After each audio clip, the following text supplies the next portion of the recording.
بسم اللہ الرحمن الرحیم۔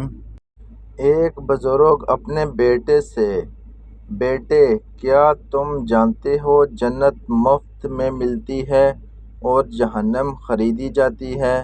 بیٹا: وہ کیسے ابا جان؟ باپ: دوزخ پیسوں سے خریدی جاتی ہے۔ جو جوا کھیلتا ہے وہ مال خرچ کرتا ہے۔ شراب بھی پیسوں سے خریدی جاتی ہے۔ سگریٹ بھی پیسوں سے ہی ملتی ہے۔ اور گانے والی سی ڈی خریدنے کے لیے بھی مال خرچ کرنا پڑتا ہے۔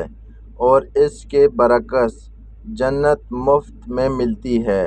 میرے بچے، جو نماز پڑھتا ہے مفت پڑھتا ہے، روزہ بھی مفت میں رکھا جاتا ہے۔